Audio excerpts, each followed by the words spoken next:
नमस्कार, मैं आरडी भारती और आप देख रहे हैं बिहारी सुल्तान। बहुजन समाज पार्टी की रोज हम आपको अच्छी खबरें देते हैं, परंतु आज हम आपको एक शॉकिंग न्यूज दे रहे हैं।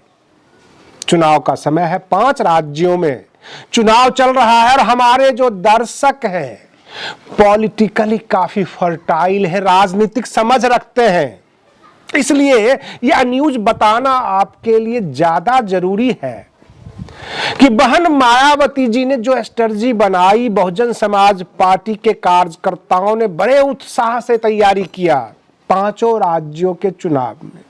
लेकिन एक शॉकिंग न्यूज यह है, कहने से पहले मैं ये बता देना चाहता हूं, बड़ा समाज है जहां पर SC, ST, OBC, माइनॉरिटीज सबको लेकर चलना पड़ता है, गरीबों की बात करनी पड़ती है।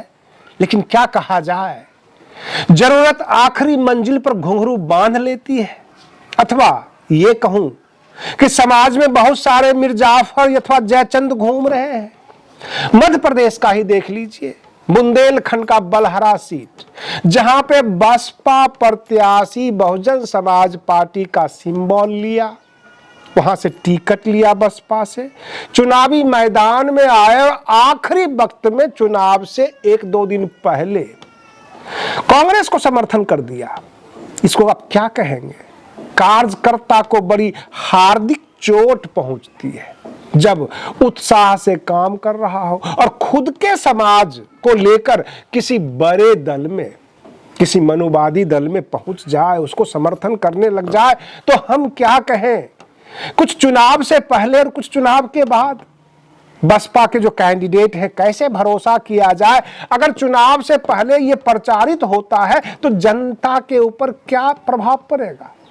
ये जो बसपा में टिकट लेने आए हैं, कल तक बसपा में रहेंगे अथवा नहीं रहेंगे, या घूम फिर कर फिर वही भाजपा और कांग्रेस की सरकार बनने वाली है? आखिर बहुजन समाज के युवाओं का संघर्ष का अंत होगा या नहीं? या ये कार्यकर्ता जो संघर्ष करते हैं, रात दिन एक कर देते हैं, और ये प्रत्याशी एन मौके पर जाकर बड़े दल में या तो पैसे के लालच से गए होंगे अथवा कोई कुर्सी का ऑफर मिला होगा, कुछ न कुछ तो कहानी है। और अगर कांग्रेस बार बार चोट दे रही है, भाजपा ये बार बार चोट दे रही है, तो बहन मायावती जी तो सही ही कहती हैं कि एक नागनाथ दूसरा सांपनाथ, ना हमें NDA में जाना है, ना इंडिया गठबंधन के साथ जाना है। और रही बात ये, तेलंगाना से ऐसी कोई खबर नहीं आ रही है जो शॉकिंग हो, लेकिन राजस्थान और मध्य प्रदेश पर नजर रखना होगा। आपके हितैषी बनकर, आपके दल में आकर, आपसे टिकट प्राप्त करके और आपके जनाधार को कांग्रेस के पक्ष में ले जाएंगे, या तो चुनाव से पहले ले जाएंगे अथवा चुनाव के बाद ले जाएंगे। तो बहन मायावती जी अथवा जो इनके बड़े लीडरशिप है, जो नेतृत्व कर रहे हैं, उनकी क्या स्ट्रेटजी होगी? चुनाव के बाद क्या विधायकों को संभाल कर रख पाएंगे, अथवा थोक के हिसाब से चुनाव जीतेंगे और थोक के हिसाब से सारे विधायक कांग्रेस अथवा भाजपा में समर्थन करने चले जाएंगे? चुनाव से 2 घंटे पहले अथवा 2 दिन पहले अगर कोई प्रत्याशी ऐसा करता है तो उसकी क्या सजा होनी चाहिए? समाज उसे सजा देगी, मतदाता उसे सजा देंगे, अथवा पार्टी को खुद तय करना है? ये सबसे बड़ा प्रश्न है। और आज उत्तर प्रदेश में लखनऊ में आज से यानी 16 नवंबर से लेकर 22 नवंबर तक अग्निवीरों की बहाली है। 13 जिला यानी 13 जनपद में कम से कम 11,000 अग्निवीर की बहाली होगी। सेना ने यह आयोजन किया है। लेकिन इन 5 राज्यों के चुनाव में जो गाहे बगाहे जो खबर आ रही है बसपा के प्रत्याशियों के बारे में, जाहिर सी बात है जो गोदी मीडिया है इस खबर को बढ़ चढ़ कर बताएगी। लेकिन बसपा के लिए, बहुजन समाज के लिए भी ये चिंता का विषय है कि जिस प्रत्याशी को आप टिकट देते हैं, जिसके ऊपर मेहनत करते हैं, बैनर झंडा सब लग जाता है और लोग ये समझने लग जाते हैं कि यहां से बसपा प्रत्याशी चुनाव जीतेंगे, बहुजन समाज का कुछ भला होगा, हमारी जो भी छुपी हुई आवाज है, जो हमारा दर्द है, वो सदन तक पहुंचेगा।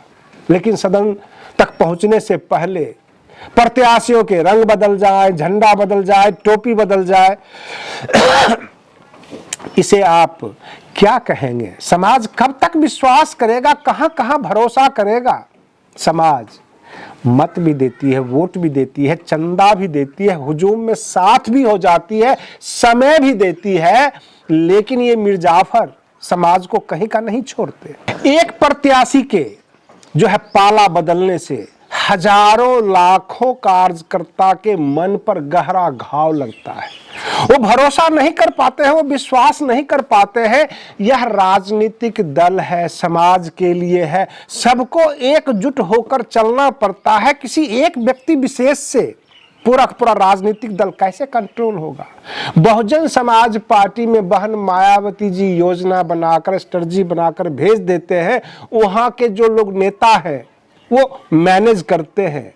आखिरी पल में अगर किसी व्यक्ति का मन बदल जाए, पार्टी में जाकर दूसरे पार्टी से मिल जाए, पाला बदल ले, तो इसका इलाज वहां के जो क्षेत्रीय मतदाता हैं, जो लोग हैं, वही करेंगे।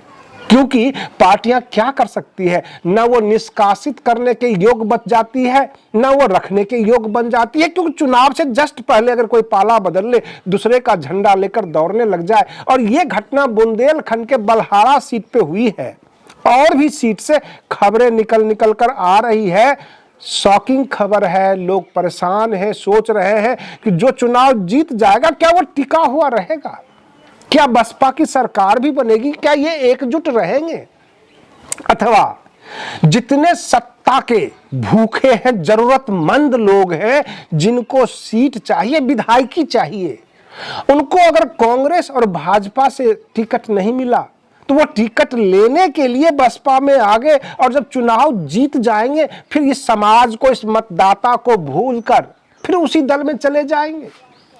ये सवाल होगा, बहुजन समाज पार्टी से पूछा जाएगा, उनके कार्यकर्ताओं से पूछा जाएगा, और आपको बर्दाश्त भी करना होगा, क्योंकि जो आपका सिलेक्शन है उसके ऊपर सवाल हुआ है। आप जिसको वोट देते हैं, आप जिसको टिकट देते हैं, उसको टिकट को क्या देख कर देते हैं? कितनी देर वो आपके साथ टिका रहेगा? कितनी देर तक वो आपके स्टेज पे रहेगा? कब वो स्टेज बदलेगा? कब वह मीटिंग बदलेगा? ये कहना मुश्किल है। और राजनीति में सभी दल में ऐसा हो रहा है, लेकिन इतना स्पीड जो है हर दल में नहीं है।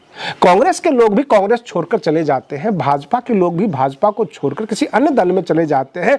जो आपके पास आए हैं वह भी किसी अन्य दल से आए हैं। जो बलहारा सीट के प्रत्याशी हैं मध्य प्रदेश में, बुंदेलखंड में, वह पहले भाजपा में थे, अब भाजपा से भागकर आए और बसपा ज्वाइन कर लिया, यहां पर आकर टिकट ले लिया, और उसके बाद वो कांग्रेस के समर्थन में उतर गए हैं। तो ऐसे लोगों को आप क्या कहेंगे? और ऐसे लोगों को टिकट ही क्यों दे रहे हैं? क्या उनका बैकग्राउंड भी पता किया जाता है कि कब तक ये रुकेंगे, किस वजह से आए हैं? आज जो जय भीम कर रहे हैं, क्या गारंटी है कि कल वो जय श्री राम नहीं कहेंगे? परसों जो है जय महादेव नहीं कहेंगे, क्योंकि कांग्रेस के पास जो है शिव भक्त बनकर पहुंच जाएंगे। और रही बात ये, प्रत्याशी से लेकर जनता तक सब यह टकटकी लगाए हुए देख रही है कि मध्य प्रदेश अथवा राजस्थान में जिसकी सरकार बनेगी उसके तरफ हम झुक जाएंगे। यह सत्य बात है। चुनाव में तीन पक्ष होता है, एक आपके समर्थक होते हैं, एक आपके विरोधी होते हैं, और तीसरा पक्ष हवा का इंतजार करता है कि हवा किस तरफ मुड़ी है, और जिस तरफ हवा मुड़ती है उधर मतदाता का हुजूम झुक जाता है और वहीं विजय होती है।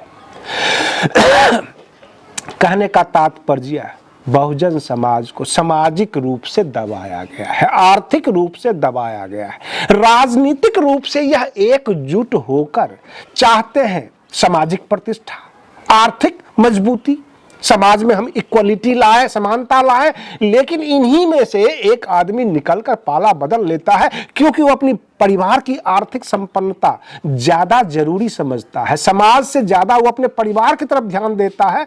हो सकता है कि मोटा रकम रातों रात पहुंच गया हो, यह भी हो सकता है बड़ी ऑफर पहुंच गया हो, लेकिन चुनाव से पहले अगर कोई पाला बदलता है तो चुनाव तो वो जीता भी नहीं, इसलिए मंत्री पद का तो ऑफर नहीं हो सकता। हाँ, मोटा रकम जरूर मिला हो सकता है, ऐसी बातें हो सकती है। अब पार्टी को इसके ऊपर ध्यान देना ज्यादा जरूरी है। बहन जी रैलियों में व्यस्त हैं, बड़े बड़े जितने भी नेता हैं वो समाज को संदेश दे रहे हैं, मतदाताओं को रिझाने में लगे हुए हैं। और एक प्रत्याशी एक अलग क्षेत्र में जो अपने विधानसभा क्षेत्र में काम कर रहा है, रातों रात कोई गुल खिला जाए, इसमें पार्टी क्या कर सकती है? समाज को इसके बारे में सोचना होगा। वहां के मतदाताओं को एकजुट होकर उस प्रत्याशी के खिलाफ वोट देना होगा और अपने प्रत्याशी के पक्ष में आना होगा, अथवा कुछ ऐसी व्यवस्था हो, ऐसा कानून बने कि इमीडिएट पाला बदलने वाले का हर चीज रिजेक्ट कर दिया जाए। आज के लिए बस इतना ही। आप बने रहिए बिहारी सुल्तान चैनल पर। हम फिर मिलते हैं अगले वीडियो में, तब तक के लिए धन्यवाद।